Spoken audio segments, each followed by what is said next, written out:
Alors déjà, on peut d'ores et déjà répondre et commencer par la fin. Oui, c'est possible et c'est pleinement possible.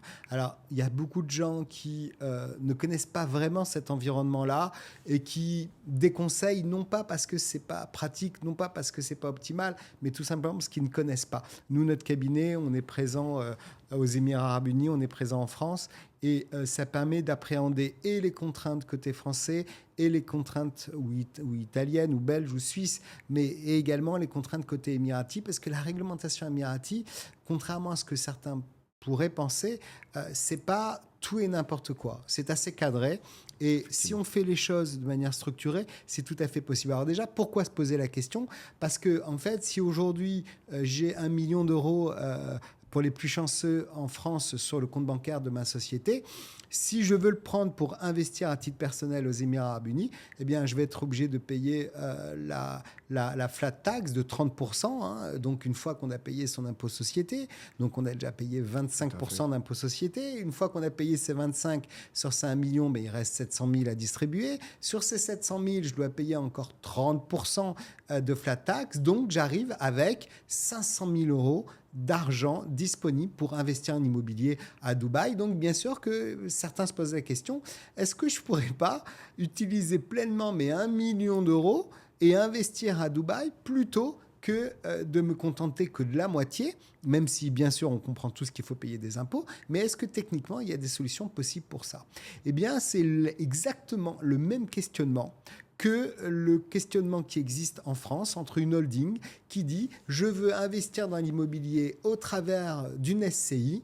Et est-ce qu'il est possible que cette holding détienne des titres des parts de cette SCI pour pouvoir faire une acquisition immobilière qui soit bien sûr profitable dans l'intérêt économique de la holding, puisque l'argent dépensé par une ST n'a par définition que le seul et unique intérêt d'être intéressante et d'avoir de la productivité économique, mais aussi intéressante pour les associés, puisque si on crée au travers d'une holding, une SCI, ben on va se retrouver souvent dans un schéma où on va avoir les personnes physiques à hauteur de 50, 60, 70% associés, et puis la holding qui va avoir 25, 30, 40%. Alors évidemment qu'à par ce biais-là, on crée une SCI, on a une convention de trésorerie, et puis cette SCI va pouvoir avoir ce million d'euros-là, et encore une fois, en respectant toutes les règles, hein, c'est des conventions réglementées, il y a un procès verbal d'autorisation de souscription dans le capital, on vérifie que c'est conforme au statut de la holding,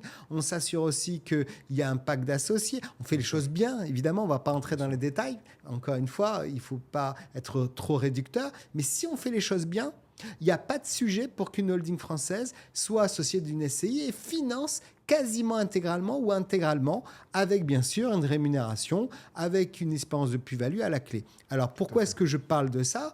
Parce que c'est exactement la même chose pour les Émirats Arabes Unis ou pour n'importe quelle autre société immobilière qui soit à l'international. Ce n'est pas exactement les mêmes process parce qu'il y a des process qui doivent s'établir sur les Émirats Arabes Unis de sécurisation. Mais in fine, on va avoir aussi un procès verbal qui autorise la souscription au capital, mais non pas d'une SCI française, mais d'une STE émirati.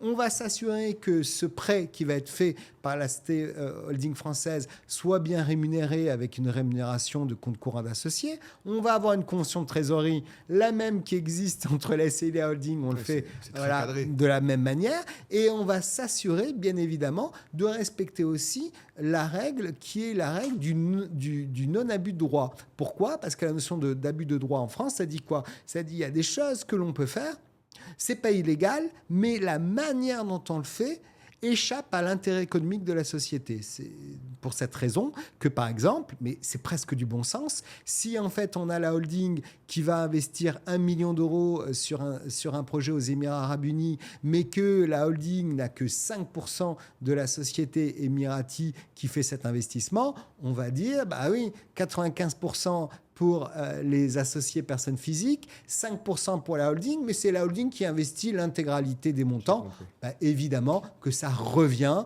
à de l'abus de bien social, puisque on va détourner de l'argent de la holding pour permettre de financer une opération qui à 95% va servir à des personnes physiques. Et là, évidemment, voilà, c'est de l'abus de droit. Donc, on ne va pas s'amuser à faire ça. On ne va pas s'amuser, bien sûr, à sortir l'argent de sa société française si on la rend exsangue et que donc la société va se retrouver en incapacité de gérer son exploitation. Et c'est le cas, hein, on a vu des affaires assez retentissantes en France où on a dit ils ont détourné de l'argent alors qu'en fait, ils avaient un projet sur des filiales, tout simplement parce qu'en France, on n'a pas le droit de prendre de la trésorerie d'une société A pour l'investir dans une société B, immobilière ou pas, en France ou pas, et mettre en difficulté le groupe entre guillemets français. Donc si on fait les choses correctement, eh bien on se retrouve à créer une société aux Émirats Arabes Unis qui a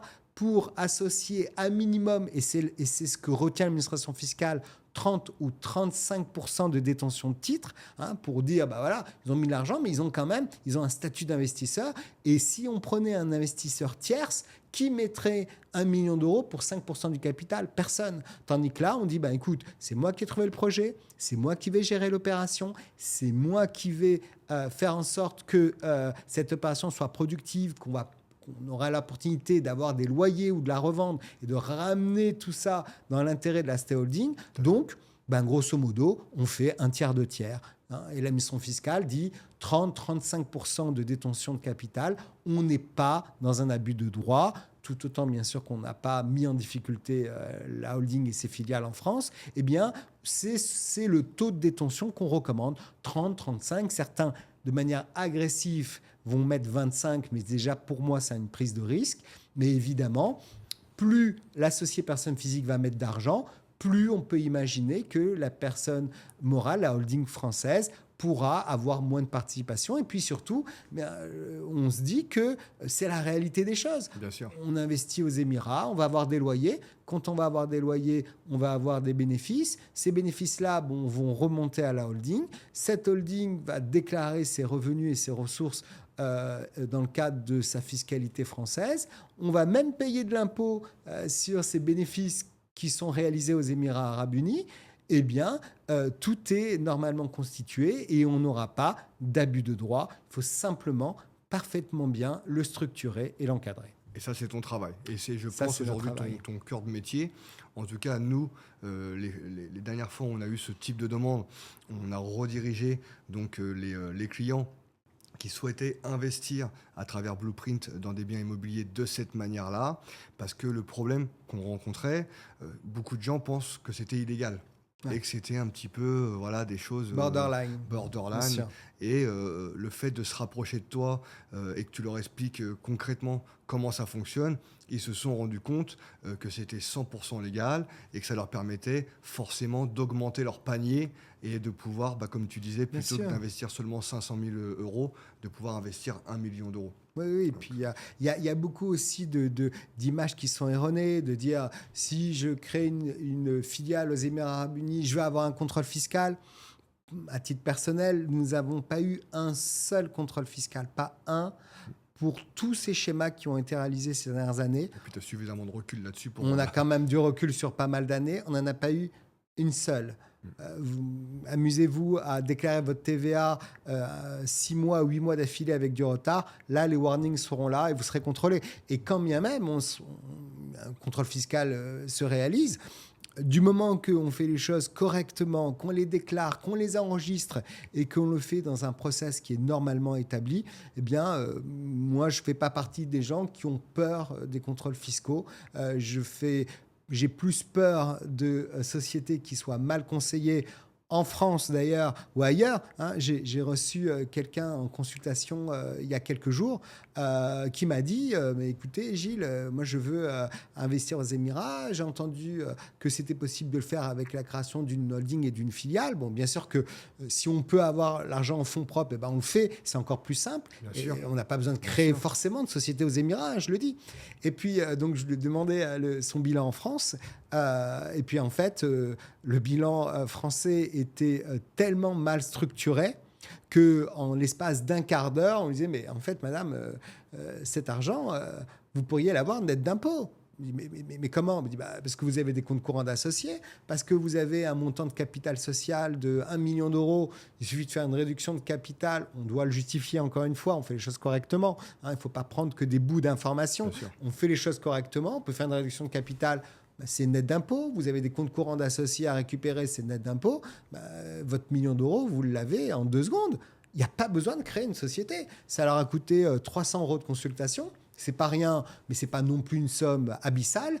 Eh bien, c'est pas quelque chose que tu vas me facturer à la fin du podcast. C'est pas dit, il faut qu'on en parle. mais en tout cas, je le ferai volontiers. Mais en tout cas, le point, c'est que on a tellement de clients qui, des fois, ne sont pas bien conseillés, ne serait-ce qu'en France, que quelquefois, faire des investissements à l'étranger, ça permet aussi de mettre les choses à plat. Et puis, on se rend compte que tout fonctionne bien. Et surtout, loin de toute croyance, on se dit que c'est une bonne opportunité parce que sa trésorerie en France dans une société, ça va rapporter quoi? 2%, 2,25%, hein, aux Émirats Arabes Unis. J'imagine que vous n'êtes pas des gens qui allaient promettre 30% ou 40% de rendement sur toutes les opérations. Non. Mais quand même... Il y a des opérations où effectivement c'est le cas. Bien sûr. Mais ce n'est pas le cas sur toutes les opérations. Ce n'est pas le cas, bien sûr. À Dubaï, effectivement.